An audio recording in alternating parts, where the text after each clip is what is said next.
नमस्कार दर्शकवृन्द, दिनभरका देश विदेशका प्रमुख खबरहरू समेटेको नेपाल टाइम्सको टप 50 बुलेटिनमा स्वागत छ। म जिना कार्की। सुरु गरौँ अहिलेसम्मका प्रमुख खबरहरू। आज महाशिवरात्रि, पशुपतिनाथ मन्दिर लगायत देशभरका शिवालयहरूमा बिहानैदेखि भक्तजनहरूको भिड। आज नेपाली सेनाले पनि विशेष कार्यक्रम गरी सेना दिवस तथा महाशिवरात्रि मनाइयो। अमेरिकी परियोजना एमसीसी संसदबाट अनुमोदन हुँदा तटस्थ बसेको प्रमुख प्रतिपक्षी दल नेकपा एमालेद्वारा एमसीसी बारे धारणा सार्वजनिक, ओलीलाई पछ्युत गर्न मात्र एमसीसीमा विवाद झिकिएको टिप्पणी, व्याख्यात्मक टिप्पणीका नाममा भ्रम छरिएको आरोप। अमेरिकी सहयोग परियोजना एमसीसी राष्ट्रहितको पक्षमा कार्यान्वयन गर्नुपर्ने प्रमुख प्रतिपक्षी नेकपा एमालेका अध्यक्ष केपी ओलीको भनाई, एमसीसी सम्झौता आफूहरूले नगरेको र संसदबाट अनुमोदन गर्दा पनि अनुचित ढंगले अलग राखेको टिप्पणी। एमसीसी सँगै अनुमोदन गरिएको व्याख्यात्मक घोषणाले देशलाई अप्ठ्यारो अवस्थामा पुर्याउनबाट रोकेको नेकपा एकीकृत समाजवादीको दावी, आफ्नो पार्टीले व्याख्यात्मक घोषणा सहितको अनुमोदन गर्न पहल नगरेको भए जस्ताको त्यस्तै पारित हुने खतरा रहेको माधव नेपालको भनाई। प्रधान न्यायाधीश चोरेन्द्र शमशेर जवरा बालकोटको षड्यन्त्र अनुसार चल्न खोजेपछि महाभियोग लगाइएकोमा माधव कुमार नेपालको खुलासा, फागुन 1 गते पार्टीलाई नै सिध्याउने गरी षड्यन्त्र भएकाले त्यसलाई चिर्न सत्ता गठबन्धन सफल भएको दावी। भीम रावल अनुशासनहीन ढंगले हिरो बन्न खोजेको एमाले अध्यक्ष केपी शर्मा ओलीको कटाक्ष, पार्टीको काम कारवाही भन्दा आफूलाई पृथक ढंगले प्रस्तुत गरेर आफूलाई व्यक्तिगत तर्फबाट हिरो देखाउन खोजेको टिप्पणी। नेकपा माओवादी केन्द्रका अध्यक्ष प्रचण्डले त्रासकै कारण एमसीसी पास गरेको नेपाल मजदुर किसान पार्टीका अध्यक्ष नारायण मान बिजुक्छेको आरोप, 18,000 मानिसको हत्या आरोप लागेका प्रचण्डले अन्तर्राष्ट्रिय अदालत जानुपर्ने त्रासले एमसीसी पास गरेको दावी। सरकारको नेतृत्व गरिरहेको नेपाली कांग्रेसलाई दुश्मनीपूर्ण राजनीति नगर्न नेकपा एमालेका अध्यक्ष केपी शर्मा ओलीको चेतावनी, पार्टीहरूका बीचमा नखेल्न कांग्रेसलाई चेतावनी।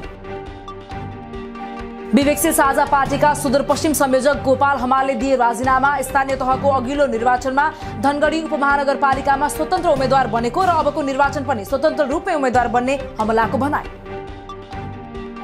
इन्डियन ऑयल कर्पोरेसन आईओसीले पेट्रोलियम पदार्थको मूल्य बढाएर पठायो। मूल्य सूची अनुसार पेट्रोल प्रति लिटर ₹3.89, डिजेल ₹3.08, मट्टीतेल ₹10.30 र हवाई इन्धन ₹3.32 महँगो। रूस र युक्रेन बीच युद्ध चर्केसँगै अन्तर्राष्ट्रिय बजारमा पेट्रोलियम पदार्थको मूल्य बढेको निगमको भनाई। एकपटक $40 प्रति ब्यारेलमा आउने तेल अहिले $100 प्रति ब्यारेलको हाराहारीमा पुगिसकेको भनाई। निगम करिब 28 अर्ब नोक्सानीमा। धरान स्थित गेस्ट हाउसमा मृत फेला परेकी महिलाको पहिचान खुल्यो। मृतक 5 थरको मिक्लाजुङ 1 की 39 वर्षीय सुमित्रा तामाङ रहेको पुष्टि। तामाङ इटरीमा 5 वर्षदेखि बसोबास गर्दै आएको उनका छोराछोरीको भनाई। कोठामा बस्दै आएका पुरुषको खोजी कार्य जारी। सुर्खेतको वीरेन्द्रनगरमा हिजो साँझदेखि आज साँझ 7 बजेसम्म जारी कर्फ्यू हट्यो। वीरेन्द्रनगरका मुख्य 3 स्थानलाई भने कर्फ्यू हटे पनि निषेधित क्षेत्र कायम गरिएको प्रशासनको भनाई। अमेरिकी सहयोग परियोजना एमसीसी सम्झौता संसदबाट अनुमोदन भएको विषयलाई लिएर माओवादीभित्र चरम असन्तुष्टि। एमसीसी पारित गर्ने पार्टी लाइनको विपक्षमा रहेका नारायण काजी श्रेष्ठ सहित पूर्व एकता केन्द्र समूहका नेताहरूले माओवादी पार्टीबाट विद्रोह गर्न सक्ने सम्भावना बढेपछि अध्यक्ष प्रचण्ड नारायण काजीको निवासमा। जनता समाजवादी पार्टी जसपाको केन्द्रीय कार्यकारिणी समितिको बैठक अनिश्चितकालका लागि स्थगित। शीर्ष नेताहरूबीच सहमति गराउने प्रयासमा तत्कालका लागि बैठक स्थगित गरिएको कार्यकारिणी सदस्य इस्तियाक राईको भनाई।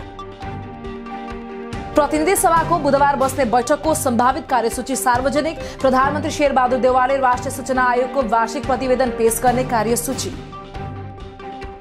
नेपाल कम्युनिस्ट पार्टी विप्लव समूहले आफ्नै नेतालाई कालो मोसो र चप्पलको माला लगाइदिए। श्रम कैदबाट भागेको र चन्दा सहयोग हिनामिना गरेको आरोपमा गुल्मीका विक्राम प्रसादमाथि दुर्व्यवहार। आउँदो स्थानीय तहको निर्वाचनमा एमालेसँग गठबन्धन हुन सक्ने लोकतान्त्रिक समाजवादी पार्टीका अध्यक्ष महन्त ठाकुरको भनाई। स्थानीय स्तरमा एमाले मात्र नभई कुनै पनि दलसँग आवश्यकता अनुसार तालमेल हुन सक्ने संकेत। नेपाली कांग्रेस मकवानपुरको सभापतिमा बुद्ध लामा चयन। सोमबार भएको कांग्रेस मकवानपुरको निर्वाचनको मत परिणाम अनिर्णित भएमा अन्तिम समयमा सर्वसम्मत रूपमै सभापति चयन।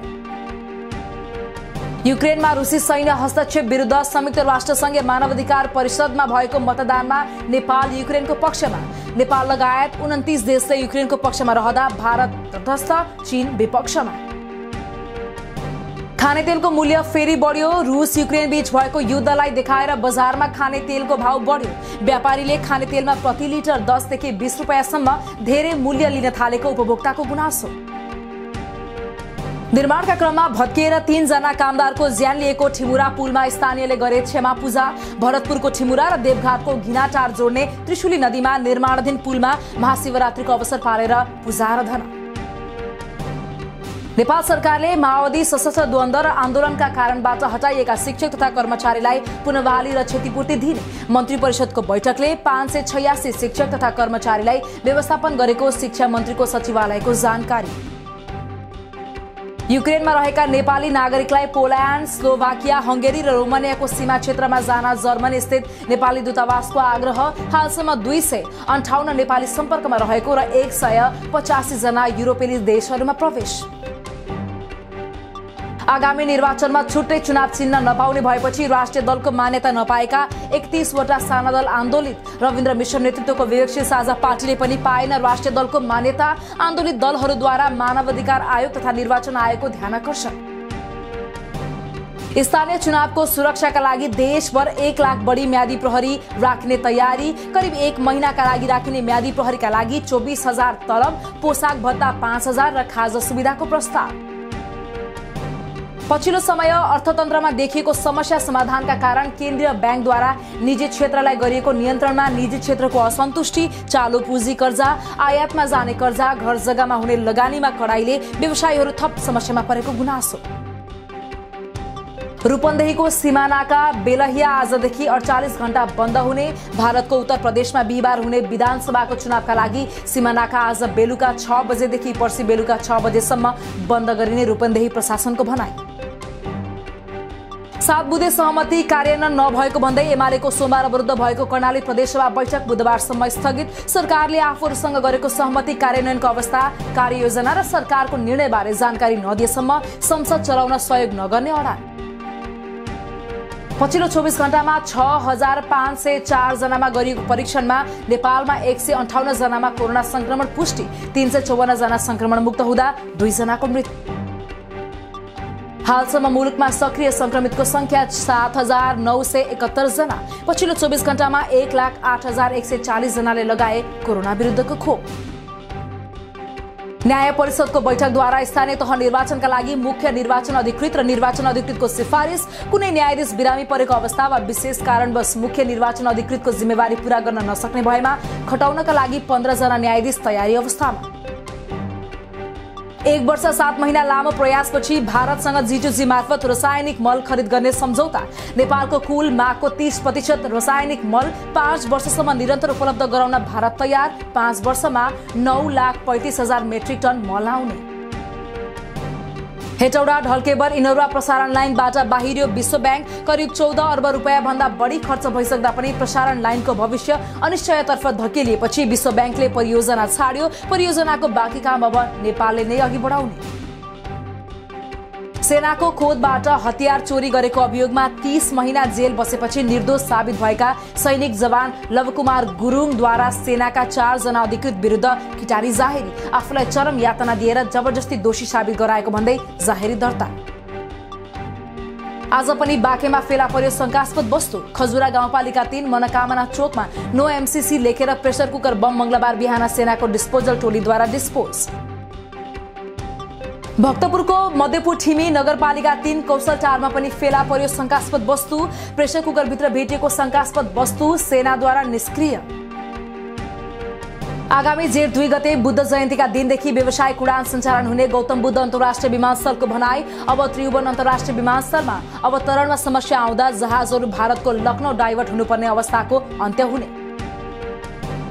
फागुन 11 मा भक्तपुरको कौशलटार स्थित घर बाहिर मृत अवस्थामा भेटिएका कलाकार जयनन्द लामाको पोस्टमार्टम रिपोर्ट सार्वजनिक। लामाको मृत्यु टाउकोमा ब्लन्ट फोर्स इन्जरी भएको चिकित्सकको पुष्टि। पशुपतिनाथ मन्दिरमा नेपाली पुजारी राख्न ठूलो आँट र साहस चाहिने माओवादी कम्युनिस्ट पार्टी नेपालका संरक्षक गोपाल किरातीको भनाई। पशुपति मन्दिरलाई भारतीय सांस्कृतिक उपनिवेशको अखडा बनाइएकोले पशुपतिनाथमा भारतीय पुजारी हटाएर नेपाली पुजारी राख्न नसकिने दावी। बागमती प्रदेशसभा बैठक पुनः अनिश्चित। पुस 8 गतेबाट स्थगित प्रदेशसभा बैठक सोमबार बस्ने तय गरिएको भए पनि प्रमुख प्रतिपक्षी दल नेकपा एमालेको अवरोधका कारण सूचना टाँसेर पुनः स्थगित। महोत्तरीको मटिहानीमा 40 लाखको लागतमा मुस्लिम धर्मावलम्बीको लागि मस्जिदको निर्माण। महोत्तरीका प्रतिनिधि सभा सदस्य महन्त ठाकुरको संसदीय साझेदार पूर्वाधार विकास कार्यक्रम र स्थानीय मुस्लिम समुदायको संयुक्त लगानीमा मस्जिद निर्माण। समान कामको समान ज्याला पाउनुपर्ने माग गर्दै त्रिभुवन विश्वविद्यालयका आंशिक प्राध्यापकहरूद्वारा आन्दोलन। मंगलबारदेखि त्रिवी तथा सबै आंगिक क्याम्पसहरूको क्याम्पस प्रमुख, प्रशासन र लेखा शाखामा अनिश्चितकालीन तालाबन्दी। नेपाल फ्याक्ट चेकका सम्पादक उमेश श्रेष्ठ सालोखेलाई प्रहरीले दुर्व्यवहार गरेको घटनाप्रति अन्तर्राष्ट्रिय पत्रकार महासंघको आपत्ति। एमसीसी सम्झौताबारे युट्युब र फेसबुकमा राखिएका भिडियोको फ्याक्ट चेक गर्दा नेपाल प्रहरी साइबर ब्युरोका अधिकारीले बोलाएर श्रेष्ठलाई दुर्व्यवहार गर्नु निन्दनीय भएको विज्ञप्तिमा उल्लेख। राष्ट्रिय प्रजातन्त्र पार्टी राप्रपाको केन्द्रीय कार्य समितिको बैठक यही फागुन 18 र 19 गते बस्ने। बैठकमा समसामयिक राजनीतिक घटनाक्रम, देशभर संगठन विस्तारको अवस्था, आसन र स्थानीय तहको निर्वाचन लगायत विषयमा छलफल गरिने सचिवालयको भनाई। नेपाल सुपर लीग एनएसएलले दोस्रो संस्करणका लागि खेलाडीको वर्गीकरण सहितको अक्सन सूची सार्वजनिक। सूचीमा रहेका 242 खेलाडीलाई दर्ता गर्न आह्वान। यसपटक 10 टोली सहभागी रहने र हरेक टोलीमा 23 खेलाडी हुनुपर्ने कारण पनि सूचीमा खेलाडी संख्या थप हुने आंकलन। कोभिडका कारण रोकिएको नेपाल आइस 5औं झापा गोल्ड कप 2078 को तयारी सुरु। नेपाल र भारतका 10 टोली सहभागी हुने गोल्ड कप फागुन 21 देखि 30 गतेसम्म बेतामोड स्थित डोमा लाल रंगशालामा सञ्चालन हुने। विश्व फुटबलको सर्वोच्च निकाय फिफा र युरोपियन फुटबलको सर्वोच्च निकाय युएफए द्वारा रुसलाई प्रतिबन्ध। फिफाको निलम्बनसँगै रुसले मार्च 29 मा पोल्यान्डसँग हुने विश्वकप छनौट अन्तर्गत प्लेअफ खेल खेल्न नपाउने। रुसले आक्रमण गरेको युक्रेनमा एकजना भारतीय विद्यार्थीको मृत्यु। युक्रेनको दोस्रो ठूलो शहर खार्किभमा मंगलबार बिहान एक भारतीय विद्यार्थी मारिएको भारतीय विदेश मन्त्रालयको भनाई।